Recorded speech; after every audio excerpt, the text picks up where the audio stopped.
And welcome to today's segment of The Power of Money presents Perfect Transformation. This is an ongoing transformation of my show that started many years ago, where we talked about money, finances, resources to enable you, my viewers, to be empowered to prosper, you and your families. But a funny thing happened when I turned 65. And one of the things that I began to understand is that it's more than about money or riches. It really is about understanding the totality of the human life experience. And my greatest desire for everyone is to be able to give you resources and people and information that will enable you to live a successful life. And when I say successful, I mean all of the dimensions of your life to be balanced and in order. See, one of the things I found out, and I just have to be direct with you, it took me getting sick to find out that all the money in the world cannot bring you back to health in some instances. In my case, I was able to get myself back to health and get back on path. But in the process, I learned some very vital things that caused me to make that shift and change my life forever. It really did, as I go into these senior years with great joy and expectation. Consistent with my desire to empower my viewers, my faithful viewers, so many of you have been watching me for so many, many years, is to introduce you to my collaborative partners who are going to be a part of this show and bring their own specific areas of expertise and wisdom to enable you to have a completeness, which I think is woefully lacking today. Dr. Richard Howard, who is a naturopathic doctor and specializes in health issues holistically without using synthetic drugs and those awful things that are doing so many things to our body. And the second collaborative partner is Dennis Hatchett, and I should say Apostle Dennis Hatchett. He specializes again in the spiritual context in a very real, right-in-your-face type of a way, which I think is so desperately needed today, because if your spiritual life is not in order, like it or not, everything else just seems to fall apart. So without further ado, we're going to get into today's show, which is, again, a recap of Perfect Transformation. If you're just toning in and you have not been keeping current with what is going on in my world and the world of The Power of Money presents Perfect Transformation. So here we go. Dr. Howard. Good morning. Good morning. Good morning, Apostle Good Hatchett. morning. Good morning. Where do we want to begin? At the beginning. Okay, that's a good. Well, we got this up here to help people to Right. follow us today. Well, this image is about the 7 stages of transformation, and I think we need to say at the outset that people can transform in different ways, not all of which are good. Well, hold on. Before you even get into that, what makes change different from transformation? What makes change? Because we're always talking about, Different. I need to change. Change is easy. Change is easy. Change is easy. Change always happens. Like a tumbleweed, you see on, Yep. it just blows from one place to the other. That's change. Change is easy. Change is ordinary. Change happens all the time. Transformation, on the other hand, really points to change with a purpose and a direction and guidance towards a metamorphosis, as we would say, towards an intended goal. And I think for this program, the intended goal of that change is a successful life. That's what we want. Do you think, Apostle, that most people are aware of their lack of success? Well, the lack of success, it's really relative to what you're measuring it against. Okay. Because like I said, when we were kids, Yep. we grew up, we didn't know we were poor until somebody brought the label in and said, you're poor. Because You're we right. always had everything we wanted and thought we needed. Yep. So when we talk about that aspect, we have to, what are we measuring it against? Okay. And if we're measuring it against a pattern of biblical principles, then it's easy to gauge your improvement, where you are, where you're going. But if you're measuring it against the world standard, then you can also gauge it where you are and where you're going. But the success and the failure rate is indicative to where you are as an individual and the goals that you have set for you individually. And you think people have set goals consciously No. and deliberately? No, no. Goals have been tossed to the side, and everybody's just winging it and doing whatever they want just because they want, and then they expect somebody else to come clean it up. Wow. Is that what your take is? I guess you pointed to something really good. I think that there has to be a standard. And I think Absolutely. what we're lacking in today's environment, there's no standard. There are people willy-nilly. It should be stapled to everybody's garment because they Willy-nilly. do what they want. I can be successful without the rules, break the rules. There are no rules. And you can live that way. But chaos is the result. I was going to say, you have to know that the times that we are in, the defining word would be chaos. It is. I mean, I'm looking at people gone crazy. Really, people gone crazy. Well, have they gone crazy, or was crazy breeded? Because Oh my God! exactly. Okay, 'cause well here one we of the go. things, Here one we of the go. things we talked about Sunday on the show was the fact that we have this generation now that was brought up in a generation of support, because you had a great magnitude of broken families, single mothers on assistance.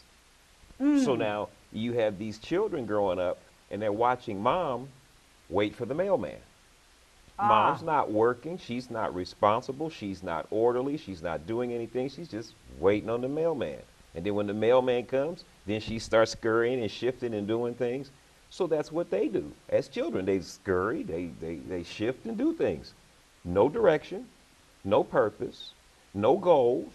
The only what you could call a goal may be, let's make it to the first of next month. And when your goals are set to just getting to the next month, when somebody is giving you something, you're not earning anything in the midst of that process. You're not developing anything in that process. You're not directing anything in that process. Nothing's evolving. There's no direction. There's no structure. There's no order. So now these kids grow up with none of these elements, and then we say, now, come into transformation. And they're like, who? What? Well, you know what, though? Okay. I think you raised something interesting. I want to throw a grenade on the table. Okay, put a grenade. Whoosh. Here we go. Here we go. Here, Okay. throw a grenade. I wrote this. This presentation is called Chaos Theory. Okay. Okay. And most people think, okay, people are living chaotic lives. There's no Balance direction, and no. order. Yeah. But there is. What is it? But there is, because if you don't follow divine principles, you are following and getting the result of what he said would happen. You're following right along. If I jump off a building that's 12 stories in the air, it may not be pretty what happens, but it follows the rule. Yep, Right? absolutely. It absolutely. follows. It does follow If- the rules. If you don't work, Yeah. you don't earn money. And then you have to look for, that's following the rules. What we're doing is trying to get the transformation towards something we like, even though, and you don't follow, so to speak, the rules for chaos, the rules for destruction, the rules for disintegration of your life, because those are scripted as well. I think what you just said is very powerful. Those things are scripted as well. They are. When a person chooses to live their lives in a way that is not balanced, that is not reasonable, that is crazy and chaotic, daily, habitual, Right, Mad Hatter, right. those rules will play out in their lives. Exactly. Exactly.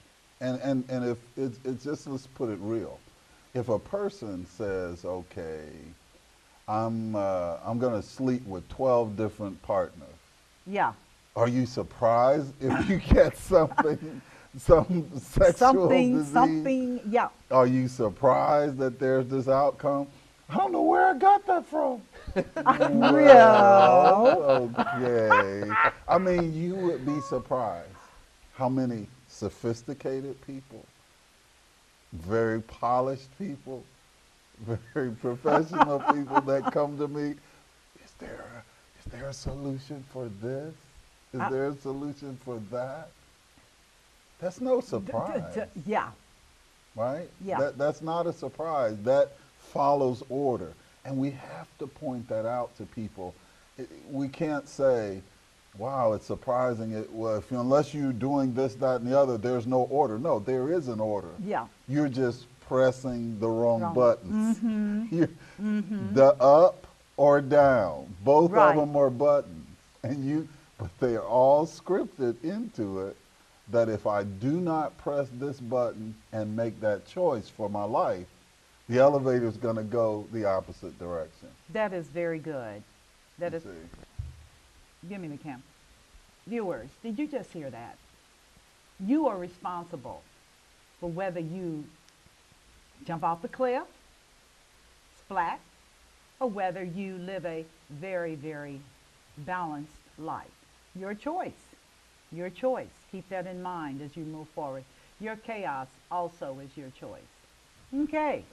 Well, chaos is a choice, and the thing is relative. Is the fact that we're dealing with mindsets, Mm-hmm.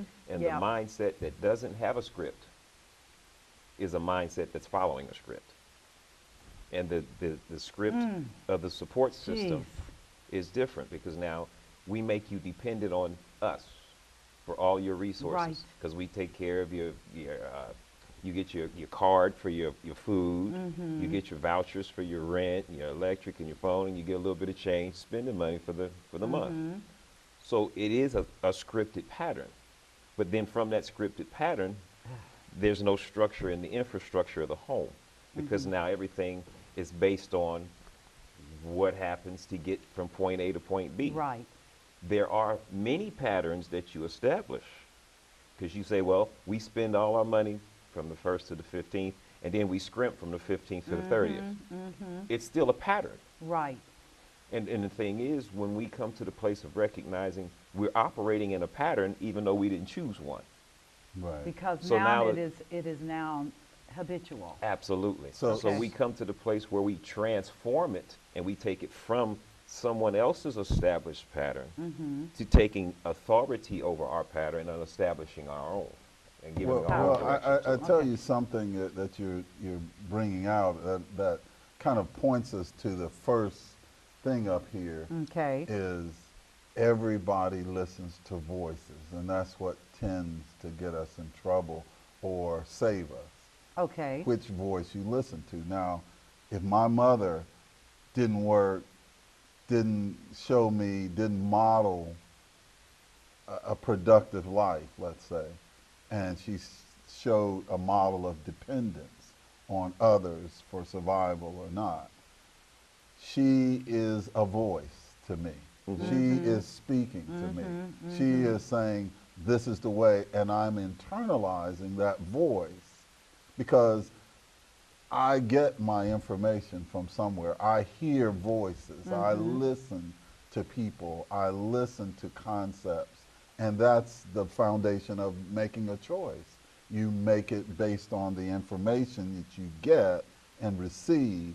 And if that information is good, you push the right buttons and you go up. If the And if it's information is bad, you push the wrong buttons and you go down. But Yes, let sir. me ask you a question here, and I have to, and I know the illustrations you're giving are relative to lower income people, perhaps, or culture, but not everybody is lower income, Right. and not everybody is food stamps, etc.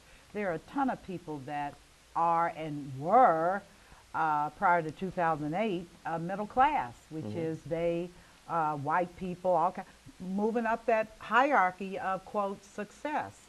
And what do you think happened there? Well, those are the folks that are the paycheck to paycheck people. Oh, It's still a pattern. it's still a pattern, It's paycheck to still- paycheck. It's still systematic. It is the exact same demon or the exact same entity. Right.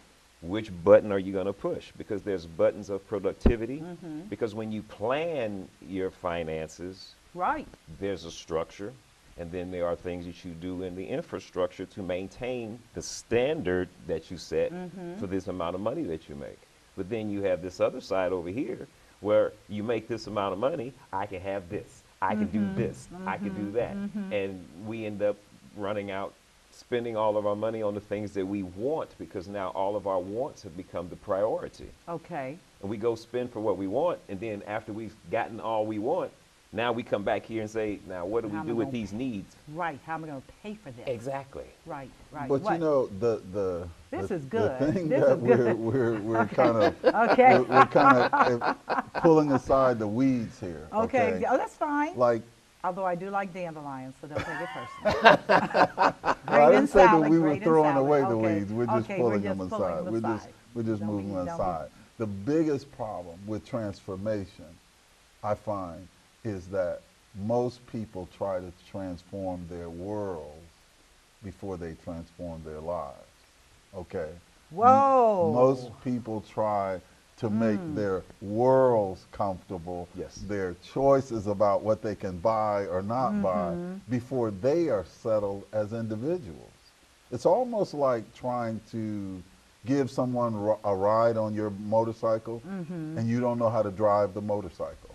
Okay? Okay. Disaster awaits. You see? Yep. The first thing we should be teaching our children is not how to get things, but how to decide what is gettable and what should be gotten. In other words, how to make priority choices and how to make versus crisis choices, right?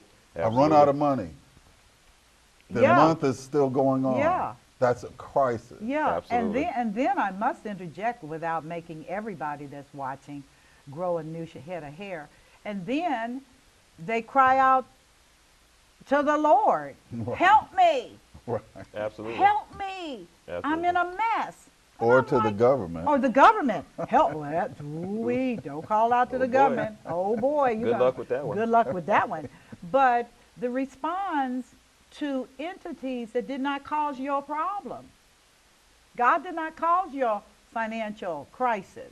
But didn't you mention on the last show, I think, about a gentleman who was doing pretty well, but he was spending his means helping ones who weren't doing well because of choices they made or didn't make. You see, Yeah. I mean, That's we called all, a we all, fool's flounder. well, we all have times where we need somebody's support. Yeah, we or, do. or We help do. or whatever. But there's a difference between that and making a choice to live out that a needy lifestyle.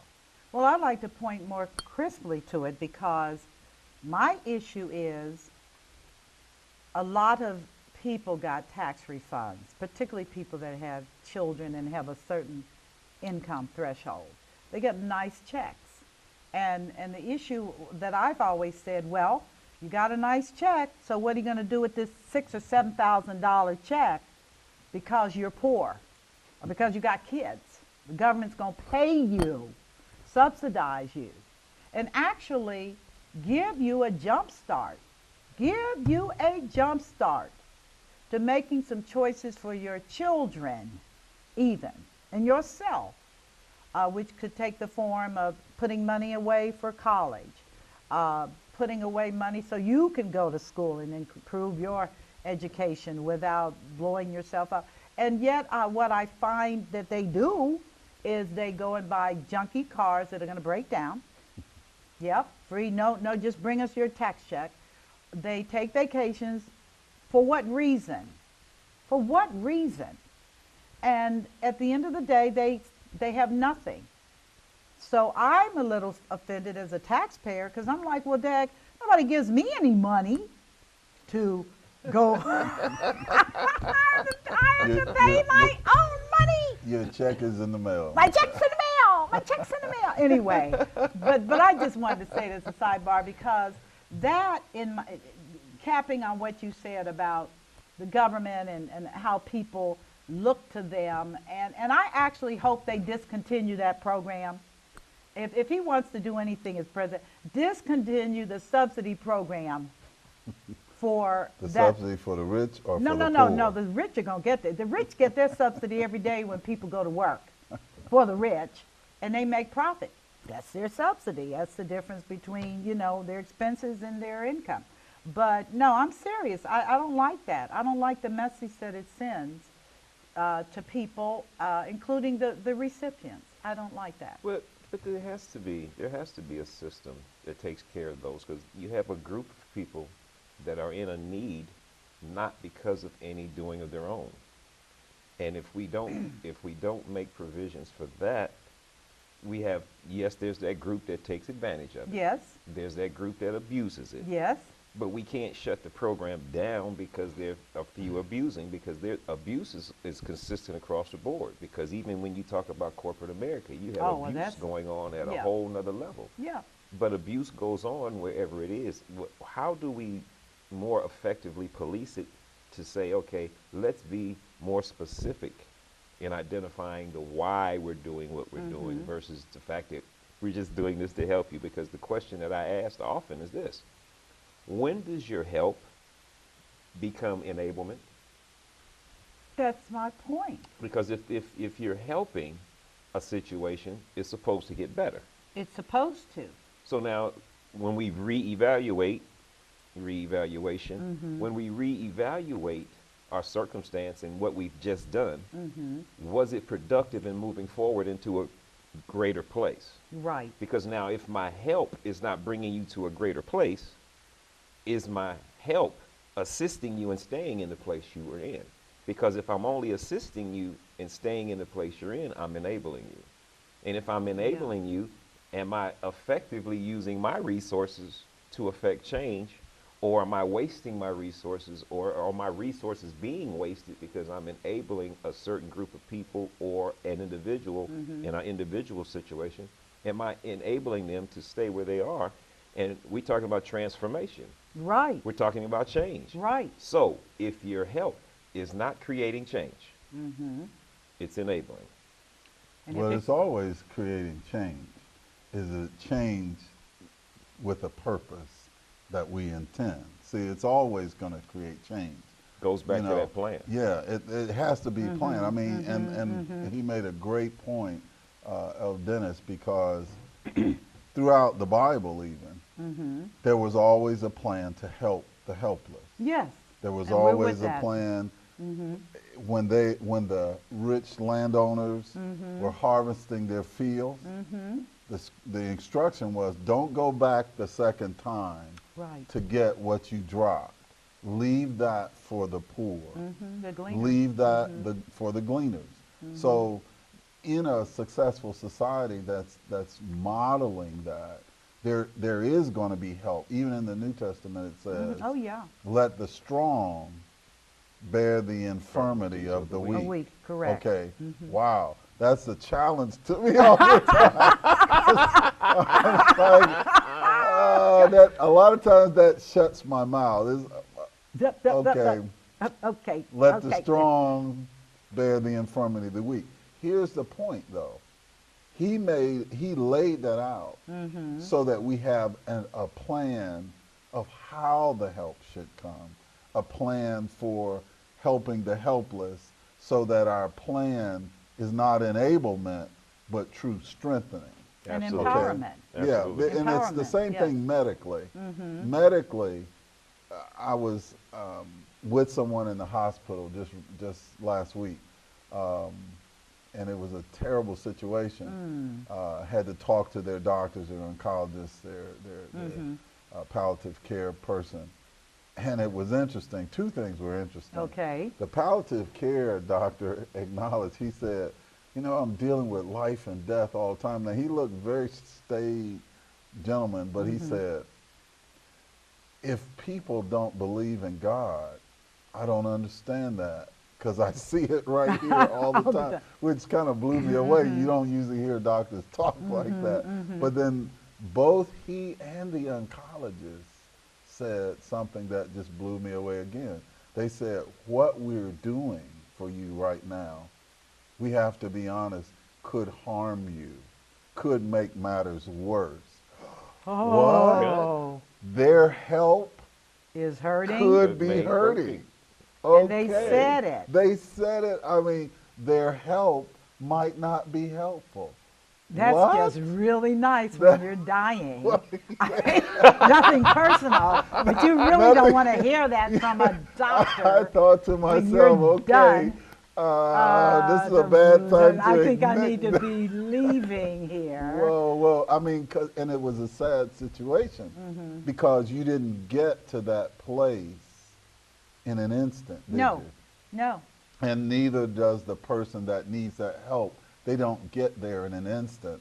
And unless you do some process of self-awareness that what is the stimulus from my environment telling me I need to pay attention, right? Right. I get sick, and I'm getting sick once a month, twice a month. What does that tell me? There's something I need to change, right? Well, I must say to you, your recommendations for me with the coughing and everything, which is bacterial, but I completely shifted to, if I eat any more kale, I'll turn into a kale bush. I'll turn into a kale bush. If I eat another avocado, I'm going to sprout one. But I'm great. I'm serious. I No feel, cough drops. Oh my God, must you just hit me in the face. I'm sorry. Just hit me in the face. I'm sorry. No cough drops. I wasn't no. gonna say No, that. you can say it. It's okay. I'm Teflon coated. It's okay. It's okay. But I I'm think just making acknowledgement to the improvement. It's been other than, Well- like I said, I do have quite a bit of kale in my system. Cumulatively. Well, kale happens to be one of the most nutritious, that and spinach, because of all the things that are in there. And that goes to transformation. A lot of times, the things that we need, right, are not always the things that we want, even though they're available. Kale has always been available. Always. Spinach and avocado and these things have always been available. Yes. But people, until there's an emergency, what do they say? I ain't eating that. I don't want that. I want this. I want this. Well, none of those things are ever advertised. The only thing that's advertised is the shrimp dinners and the steak dinners. Which voices are you listening Back to? I hear voices. Which voices are you listening to? But all I'm saying is, if all you're seeing and the only voices you're exposed to are the voices that say, McDonald's is my kind of place, if those are the only voices that you're hearing, because when you turn on the TV, That's all you don't see avocados and kales on TV. Well, you don't. I mean, it's interesting. NPR did do a program about avocados. Well, Yeah. and no But you have to disrespect, find, but but you have to here's- find that. you Here's got to the find thing. NPR. Here's the thing. They did a program, and I thought I was kind of laughed to myself. They did a program that was really great. This healthcare network Yes. is trying this brand new program. And the program, and I have to give kudos to the director. I mean, I think it's brilliant for him to do this. But what they did was they said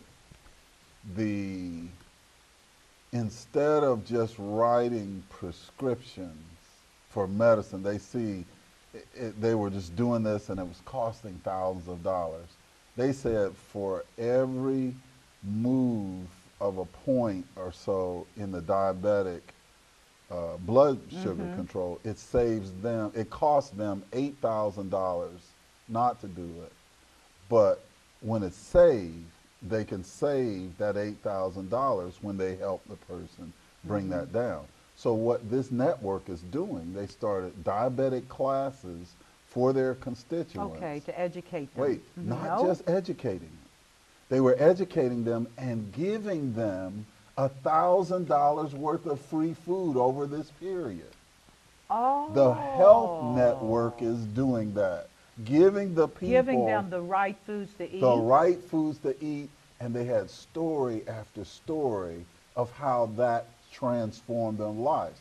That's an example of giving help that transforms them according to purpose. So the medical director said, now that we've been doing that, people will say, how can you afford to give each of these people $1,000 worth of food? He said, because we found statistically it saves our network $8,000 just by giving away every $1,000 we give away. You know, that is a phenomenal story. That is, I recorded that the story. That sets a precedent, actually. Oh, that is because what it says is that people have to be coached into health. It's not something that it's not something you think about, and it's not something you're going to consciously do. Think about what you're saying. I did. Think about what you're saying. People have to be coached into transformation. People have to be taught, led how to transform. Okay. Transformation is going to happen one way or another to anybody, but a successful life has to be illustrated, taught, educated, coached. and coached, right? Yes. And these people, I mean, I think that goes back to the character of what we are trying to do as individuals. We want a successful life. We do have to define what that successful life looks like. Absolutely. And we talked about barriers to transformation. Right. And let's talk about that. Yeah, let's talk about that. The first barrier is I want to be rich.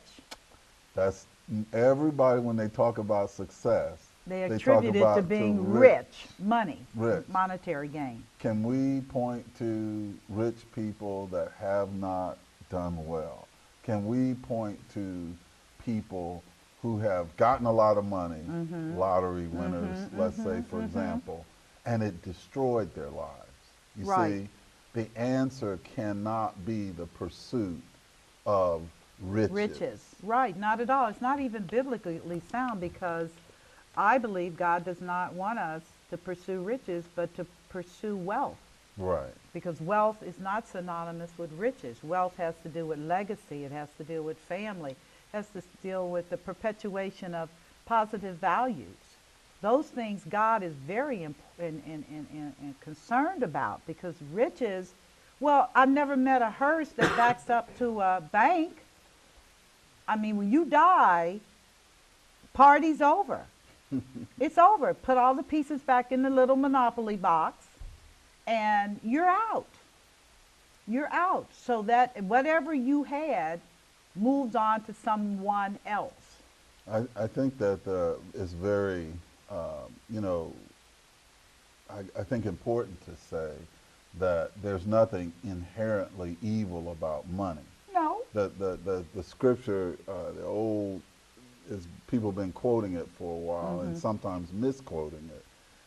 Money is not the root of all evil. Love. It's the love or pursuit or building your life or holding that up as a standard for transformation that becomes the root of all evil. Because and you will transform. And you will transform. Oh, yes, you will. See, if you you are in pursuit of that piece of a tree, that green thing, if you're chasing that tree like a rabbit, then relationships become unimportant. Time becomes unbalanced. Right. Health is yielded to that altar.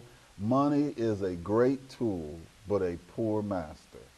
It will drive you into the ground. You know, it's funny you bring that up, because I had a conversation with a woman this past week about wealth versus money, and I said, you know, when you look at men as they have gotten older, particularly the wealthy ones, and they don't have wives that want them, they don't have kids that... Or they're on their fourth or fifth. Or they're on their fifth, getting younger by the time, every cycle a little younger. But the bottom line, she wants the money. She's not thinking about him. The children are estranged. They don't have good substantive grandchildren. What's that? Right. You know, and so in the end, he dies more often than not, and I've certainly been to enough funerals over the years, a man that didn't have much. He had wealth in terms of money, monetary, but he didn't have the things that bind a family. Well, and I think that's when we talk about a successful life. Do you think about connecting with people, or do you think about isolating yourselves from people? You know, and it's like, I think on a past show I mentioned this lady, Hetty Green. She was a millionaire before millionaires became really prominent, okay? And yet, when her son needed to go to the hospital, she sent him to the poor hospital because she wouldn't have to pay anything. Her soul was completely and totally sick. She was. But you know, Okay. that sickness is rampant because we put so much emphasis on the external riches, but we put no value on the internal riches. The internal riches are family. The internal riches are relationship. The Right. internal riches. So when do we actually put a specific definition to what we're going to refer to as riches? Because if we always refer to riches as being money, we're going left. Yeah, We're going left. yeah. Our Father put us down here to have relationship. Wealth. The wealth is your relationships. Yes. The more relationships you have, the more relationships you can include yourself in and become Right. inclusive in, starts to build a wealth that you can draw from, because all of us at some point, we need somebody we can call and talk to. Well, and I think that you're bringing up a perfect thing, because let's turn the flip part of that, okay? Let's say I want money.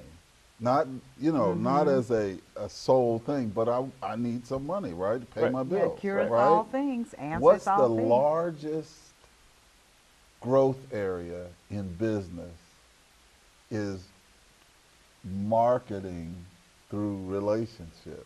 Yeah, social media. Social media, multi-level Right, marketing. that's all you use people. relationships as in terms of the buying and selling, the exchange.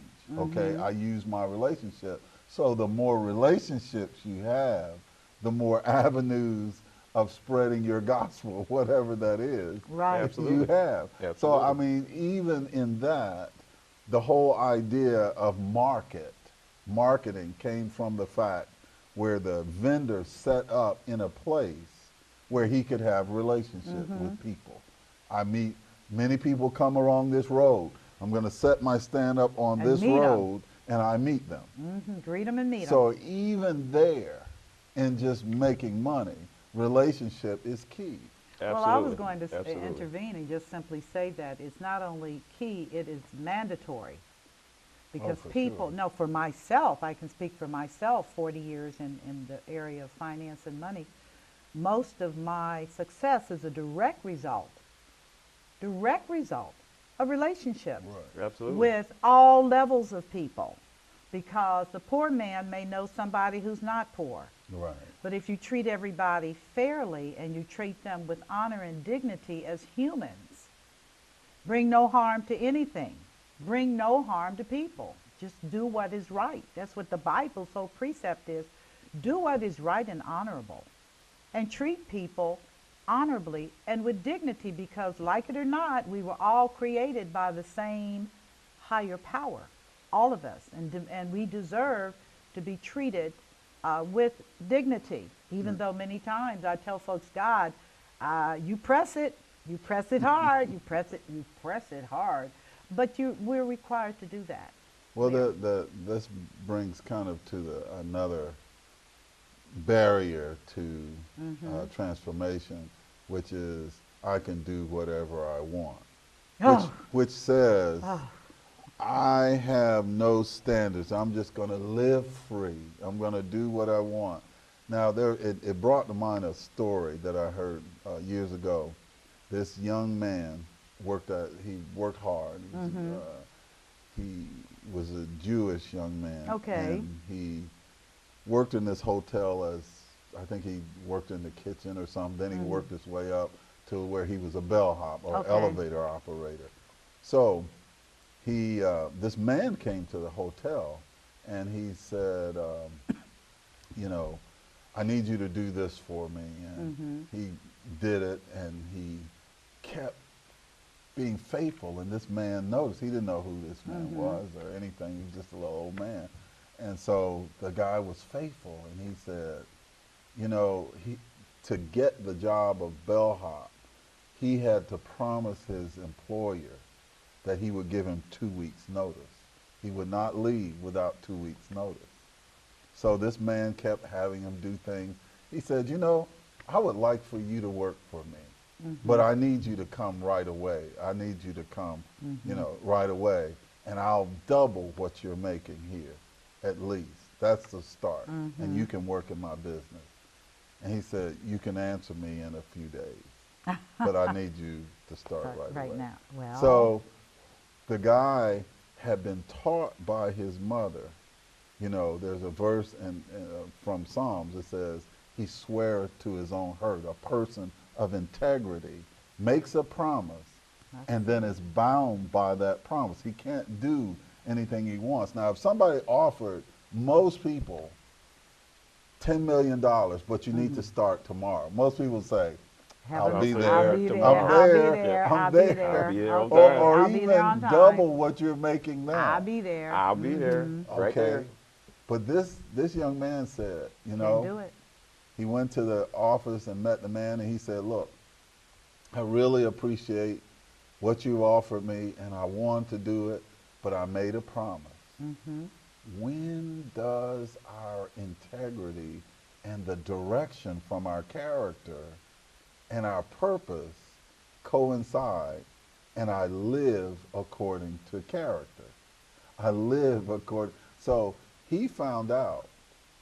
He later, when he told that man that, he said, look, I want to tell you something. I had already talked to your boss about this, and your boss told me you wouldn't take it no matter what. No matter what I promised you, you wouldn't take this. And so what he did was, he said, you can give your 2 weeks, and then you come and work for me. The guy was the owner of the Hilton. Oh, and my the God. guy Conrad became Hilton. his second in charge eventually.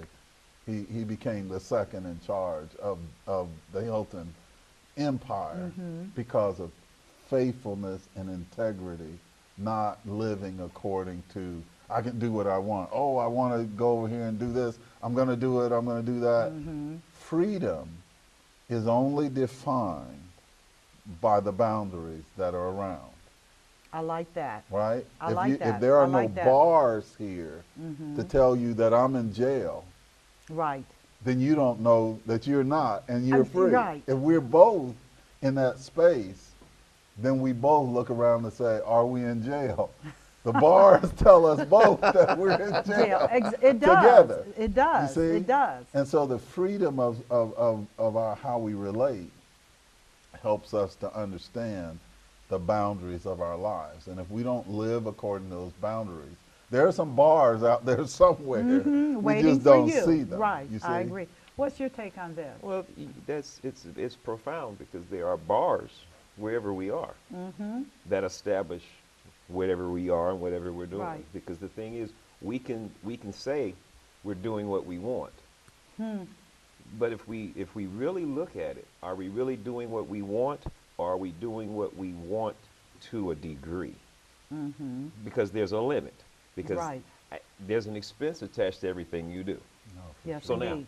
if you haven't made enough money to do whatever you want to do, are you really doing what you really want to do? So the thing is, if your money only allows you to go to play the game, because if you play the game for 30 minutes, it costs you $15 for 30 minutes. If you ain't got the $16, you're only doing what you want for 30 minutes. Right. That's So now what are you doing with the other 24 hours, the other 23 hours of the day? Or, if I may interject, many times people do what they want at somebody else's expense. Absolutely. Which is that you have a young person who will not move out of his parents' home, but will live there rent-free so that they can do whatever they want. Go buy the new Charger. Yeah, and I'm like, excuse me, you are now into the arena called extortion, where your parents are the victim because you will not step to the table and take care of yourself. So you use them for your benefit. But you know, something I saw on the internet yesterday. I guess it was an internet week for me, but it was astounding. There was some new gym shoes, and and people were just kind of like, one guy was just kind of like saying, "Are you kidding?" The new gym shoes by this sports figure, $495 For the a gym shoe? 4 new gym shoes. 409. Now I'm asking myself, who's gonna buy that? I hear voices. I hear voices. I hear See, voices. it's marketed. I mean, I would have said that about $150 Oh, gym shoes years please. ago, but who had the $150 gym shoe? Kids out on the streets parents were that buying were this. extorted. Parents, yes. See? Yeah. And I think that I want to read something I have written down here. It says, the architect of a successful life must be ever mindful of the consequences of every choice, small or great. Freedom never exists without laws or boundaries. In fact, it can only be defined by the boundaries that are present. Perfect transformation, then, only takes place when we have educated ourselves to the rules of engagement. Now you're talking about war. Because anytime you Rules talk of about rules of engagement. engagement, And this that's is a war, This right? is a war. This is a war for at your least mind. a battle. Well, no, I think it's a war. I think know. we move beyond a battle. I think at the present time in history, we're talking about a war. It Well, really is. It's a war against that mindset. It says that we are entitled. I can do whatever I want. And then the third point, you say I can achieve anything that you can. People believe they can achieve anything. And that's not true. the greatest frustration that most people have. That they can achieve They anything. feel that they're told you can do anything you want. You can accomplish anything you want. But really, when you measure and look at the guidelines, no, you can't. Right. And that's real, because if I take a tomato seed and plant it in the ground, Okay. or plant it over there, or I plant it in some really good soil, it's only going to be what the potential of that tomato seed inside of that tomato is in. Right. It might not even produce as well as this tomato seed, right? And that's fine. It's okay, because we cannot use what somebody else has as a measure for my success. Right. Right. And I think that's very important. I think it creates an environment for success when you recognize that you have already been predetermined.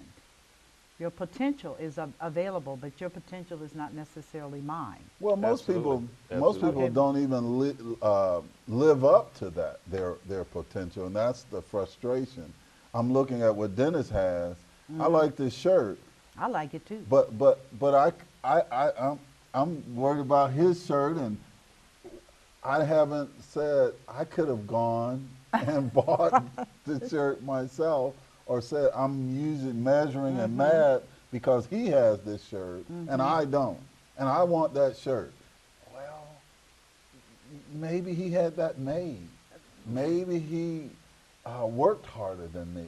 Maybe there's all these things, and people say, I've got my rights.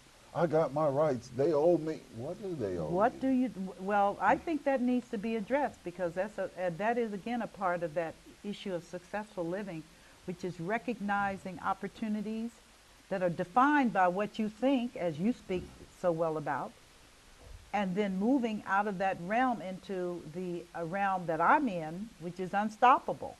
Because once you really understand who you are here and whose you are there, then there's really nothing to stop you anyway. There's absolutely nothing. Well, absolutely. But the thing that has to be understood completely, if, let's say, for instance, I'm a banana. Okay. Don't I, have as me a looking banana, at you. Okay, you're a banana. I can't be the apple. No, you cannot. I can't grow apple seeds. No, you better not. I can't have an apple tree. I don't think so. But now I want to sit here and tell myself I can do what he does. No, you really can't. Right. You can do things in a similar manner that he does in the realm that is conducive to your fruit, your root, and your seed. When do we recognize the value of our seed? and the potential Ooh. of our seed. Well, see, now you're Now wading you- in some deep Yeah. water there. And our time is yeah, wrapping yeah, up. it is. Can we go through this very Well, quickly? I thought, we've talked about enlightenment, what I desire. And I think in order to be successful, you have to really confront whether what you desire is realistic. I may like bananas, but I'm an apple. Okay. Okay. Okay. I need to Stay in my with lane. apples. Stay Stay with in apples. my lane. I'm an apple. I can be the best apple. I can be the most prominent apple. I can work hard and produce many apple seeds. But at the end of the day, no matter what outfit I put on or what I do to myself, I'm still an apple. Right. Right? Right. So I think that out of understanding or that enlightenment of what I want, then I make decisions about my commitments as to what I will be. Woo, that's powerful. See, Woo. if I don't know or confront what I desire, then what I will be is up for all over grabs. yeah. It's Yeah, up for grabs right. because Absolutely. I really haven't confronted the fact that I'm just an apple. So I'm going to try to be a banana today, and then the next day a pear. Yeah. We have to decide based on confrontation of what I have what I really am, and then what my condition is, and then what the stimulus from the environment. Man, you could really be an apple if you want. You could really be. How much do people listen to commercials, as you say, or advertisements, and say It's the game. where we are? Well, I tell you, this is extremely powerful stuff, and I believe can provide a sound and stable roadmap for where we are. It is no doubt in my mind that things as we know them will never be the same. No, they won't. They will not. The next revolution for this country is robots. I'm serious. They look like you and me. They look like you and me. Or maybe you and I are the robots. Oh, so do to not speak. go there, please. Because there are so many people who are not acting out their own desires. Oh, my God. You see what I'm saying? Yeah, I got it. They're not acting out their their own No, desires. no, they're walking up And under something else. What we're offering this transformation is to break free of our roboticness and choose. He's always Absolutely. saying And become stuff. choose. And become choosers. What's your Absolutely. phone? Time's up. Phone number, quick. 513-755-2019 is my office. 513-479-9302. And of course, I'm Michelle Graves, and you can always reach me last 20 years, 513-237-3914. And again, thank you for being a part of today's session of transformation, perfect transformation. Today we dealt with chaos. See you soon. God bless you. May just have a great day. I'll talk to you soon. Bye-bye.